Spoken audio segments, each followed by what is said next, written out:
हम लोग 7th class का साइंस का यूनिट नंबर 6 कर रहे थे, physical and chemical changes and process. तो आज हम इसके शॉर्ट क्वेश्चन पढ़ेंगे। 10 तक हमने पहले पढ़ लिए थे। आज हम इसके आगे नेक्स्ट 3 शॉर्ट क्वेश्चन पढ़ेंगे कि describe the disadvantages of proper use of fertiliser. जो खाद्य है उनका जो नामनासिब इस्तेमाल है उसका नुकसान ध्यान करें। लास्ट लेक्चर में हमने पढ़ा था खाद्य जो होती है वो पौधों की पैदावार में अहम किरदार अदा करती है, लेकिन बेटा इनका जरूरत से ज्यादा इस्तेमाल नुकसान की वजह भी बनता है। In case of excessive spreading, इनका ज्यादा एक्सेसिव स्प्रेडिंग, ज्यादा छिड़काव की वजह से some fertiliser are not absorbed by the plants, कि अगर आप खाद्य ज्यादा छिड़केंगे तो जो प्लांट्स है वो तो एक खास मिकदार में खादों को जज़ब करेंगे, तो जो बाकी बच जाएंगे वो इन्हें अब्सॉर्ब नहीं करेंगे।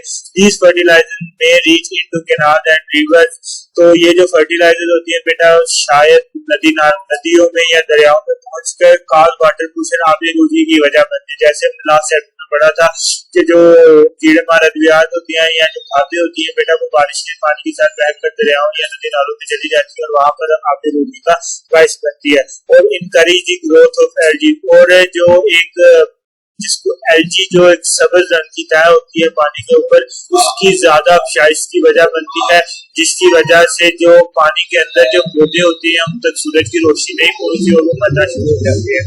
During the manufacturing of chemical fertiliser, जो केमिकल फर्टिलाइजर की तैयारी में a lot of fossil fuels such as coal and natural gas, जो बेटा कैप्सूलियाई खादों की तैयारी में कोयला और कुदरती गैस जैसे ईंधन बहुत ज्यादा मिकदार में इस्तेमाल होते हैं।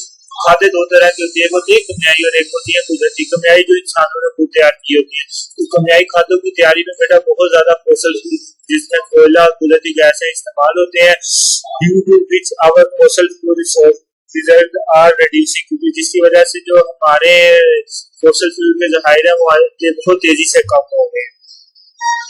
अब आगे है गोबर की खाद से क्या मुराद है। मैंने अभी बताया खादें बेटा दो तरह की होती है, कुदरती और एक होती है कमियाई। तो कमियाई जो फैक्ट्रियों में बनती है और कुदरती खादों में से एक खाद गोबर की खादें एनवर जिसे हम कहते हैं पौधों जानवरों के फुजलात गोबर की खादें कहलाती है।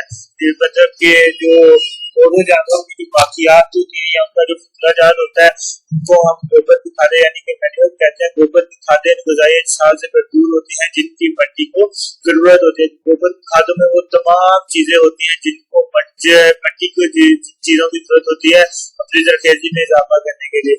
गोबर की खादों में होने वाली कमियाई तब्दीलियां फसलों की पैदावार में इजाफा करती हैं, जिनकी वजह से भी फसलों की पैदावार में इजाफा होता है। नेक्स्ट है हाइड्रोजनेशन से क्या हुआ। What is meant by hydrogenation.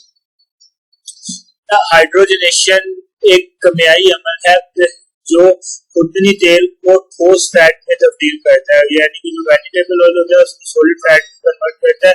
वो अमल उसको हम हाइड्रोजनेशन कहते हैं। ये होता कैसे है, जब निकल बेटा एक सब्सटेंस है, ठीक है, तो निकल की मौजूदगी में खुर्दानी तेल में से हाइड्रोजन गैस, जब निकल की मौजूदगी में जो वेजिटेबल ऑयल होती है जो खुर्दनी तेल होता है उसमें से जब हाइड्रोजन गैस गुजारी जाती है ना तो वो ठोस फैट में कन्वर्ट हो जाता है और ये ठोस फैट यानी कि वनस्पति घी में तब्दील हो जाता है। ये अमल हाइड्रोजनेशन कहलाता है। Chemical process called hydrogenation changes vegetable oil into solid fats when hydrogen is pass, जब हाइड्रोजन गुजारी जाती है through vegetable oil in the presence of निकल की मौजूदगी में, it's convert into solid fat, ये सॉलिड फैट में कन्वर्ट हो जाता है। This process called hydrogenation. तो इस अमल को हाइड्रोजनेशन कहते हैं। बेटा ये 3 शॉर्ट क्वेश्चन आज हमने पढ़े हैं।